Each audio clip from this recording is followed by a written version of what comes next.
Assalamualaikum warahmatullahi wabarakatuh. Bertemu lagi dengan saya di channel YouTube Kanda Data. Kali ini kita akan membahas mengenai uji hipotesis, terutama bagi rekan-rekan sobat yang menggunakan analisis regresi linear berganda. Bagaimana kita menyusun hipotesis statistiknya dan bagaimana kriteria penerimaan hipotesis. Jangan kemana-mana, akan kita bahas secara lengkap pada video kali ini. Oke, sebelum saya lanjutkan, saya informasikan kepada sobat semuanya, agar tidak tertinggal dengan update video terbaru dari Kanadata, silakan saat ini klik subscribe dan nyalakan loncengnya. Yang pertama, teman-teman lihat di sini di layar, saya tuliskan mengenai hipotesis statistik. Jadi dalam riset, teman-teman tentunya pernah mendengar hipotesis. Jadi hipotesis itu adalah kesimpulan sementara dari hasil penelitian. Jadi teman-teman ketika akan melakukan sebuah riset, kita akan menyimpulkan atau menduga kesimpulannya seperti ini. Nah, itu dinamakan dengan hipotesis. Ketika kita melihat sebuah proposal atau mungkin skripsi, tesis maupun disertasi, biasanya di bawah pendahuluan, kita akan melihat ada hipotesis terkadang ya, meskipun ada yang tersurat juga ya. Jadi kalau maksudnya tersirat, gitu ya. Kalau yang tersurat itu hipotesisnya yang disebut dengan hipotesis penelitian. Nah, untuk membuktikan hipotesis penelitian tersebut kita uji. Agar bisa dijawab, maka kita perlu membuat hipotesis statistik, di mana hipotesis statistik ini dibagi menjadi dua, yaitu hipotesis nol dan hipotesis alternatif. Untuk kedua hipotesis ini saling berlawanan. Kalau hipotesis nol atau H0 itu biasanya itu adalah berisi dari statement atau pernyataan yang bertolak belakang dari hipotesis penelitian. Adapun kalau hipotesis alternatif atau H1 atau ada yang menulis dengan HA, itu biasanya adalah letak hipotesis penelitian kita. Umumnya seperti itu. Contohnya begini, kalau kita ingin mengetahui bagaimana dampak variabel atau pengaruh variabel X terhadap variabel Y. Nah, kalau di hipotesis alternatif, kita menduga hipotesisnya adalah variabel X berpengaruh signifikan terhadap variabel Y. Nah, itu biasanya kita letakkan di hipotesis alternatif. Kalau hipotesis nol artinya kebalikannya, seperti itu. Oke, agar lebih mudah memahami, saya berikan contoh yang lebih lanjut.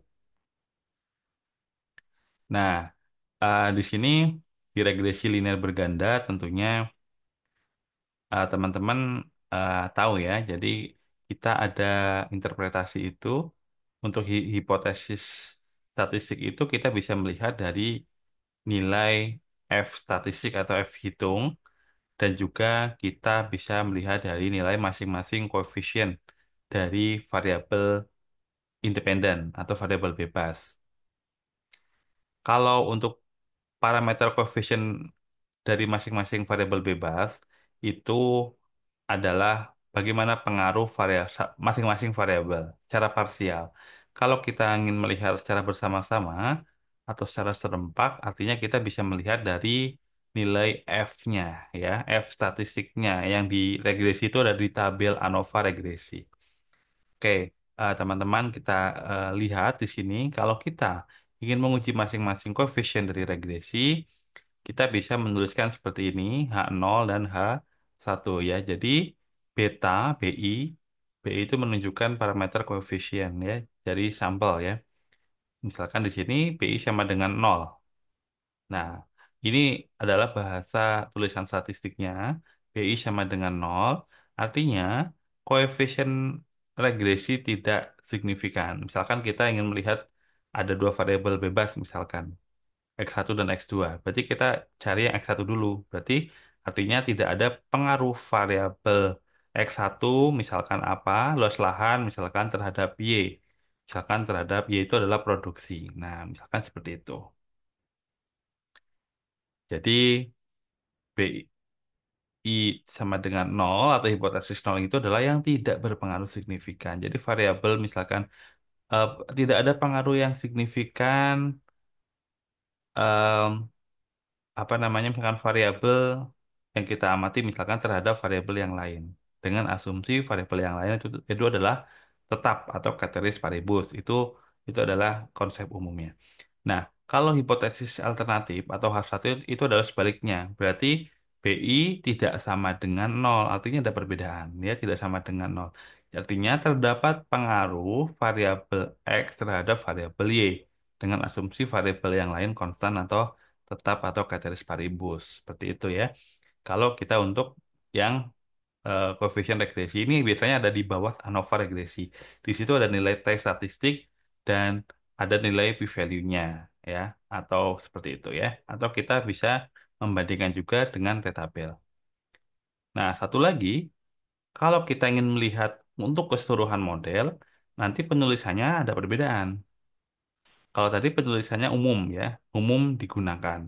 Kalau kita misalkan uji yang lain pun hal seperti itu ya, misalkan uji beda maupun uji korelasi.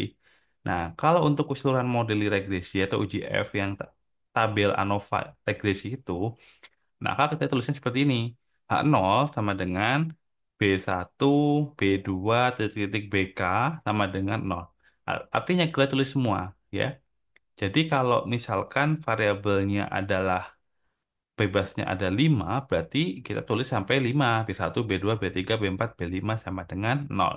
Artinya tidak ada pengaruh secara bersama-sama atau secara serempak atau secara simultan variabel independen terhadap variabel dependen atau variabel Y seperti itu.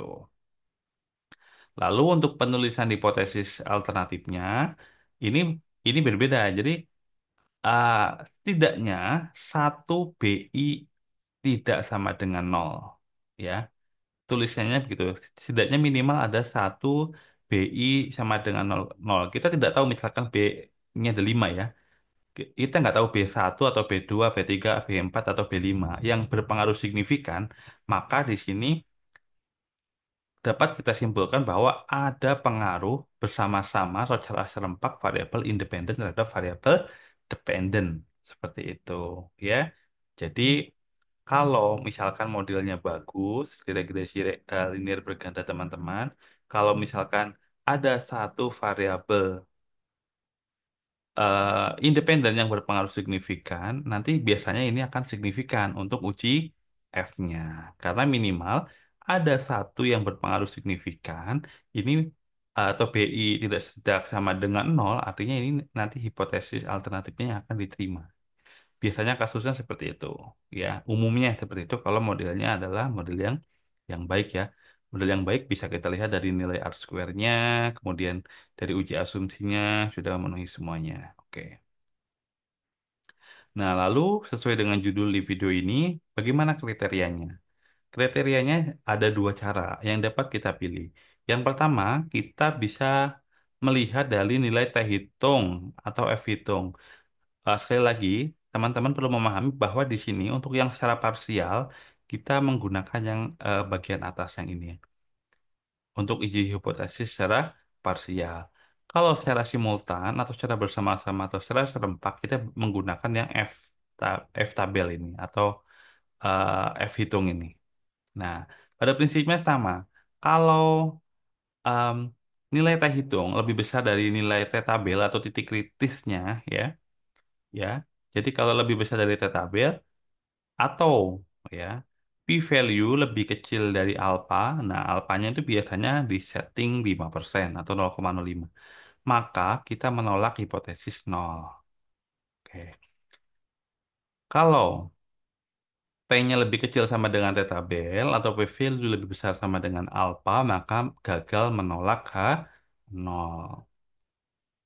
Jadi teman-teman kalau hipotesisnya kan tadi ditempatkan di hipotesis alternatif. Jadi kalau teman-teman misalkan nilai p-value-nya misalkan 0,03, alpanya adalah 0,05, berarti kan ini lebih kecil dari alpha, berarti tolak H0. Kalau kita menolak H0, berarti hipotesis alternatif atau H1 yang diterima. Itu yang kita kesimpulan hipotesis statistiknya seperti itu. Kemudian kalau F hitung juga sama. F hitung ini juga sama ya, teman-teman ya. F hitung ini kalau F hitungnya lebih besar dari F tabel atau P value lebih kecil dari alfa, tolak H0. Kalau F hitungnya lebih kecil sama dengan F tabel atau P value-nya lebih besar sama dengan alfa, maka gagal, tolak H0. Jadi pada prinsipnya sama. Kalau yang bawah ini adalah untuk yang secara serempak, kalau yang di atas secara parsial. Baik, demikian video pembahasan yang dapat Kanda Data sampaikan pada kesempatan ini. Semoga bermanfaat dan menambah wawasan bagi teman-teman yang membutuhkan. Jika ada yang ingin didiskusikan, silakan jangan ragu untuk tinggalkan di kolom komentar atau bisa juga bisa melakukan bimbingan online dengan saya. Misalkan kita eh, sediakan waktu yang lebih banyak ya. Untuk informasinya bisa cek di deskripsi dari channel ini ya. Di situ ada informasi link yang dapat diakses.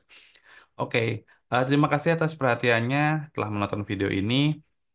Terus dukung channel ini dengan cara like, subscribe, dan share. Sampai jumpa di video edukasi berikutnya. Salam sehat selalu.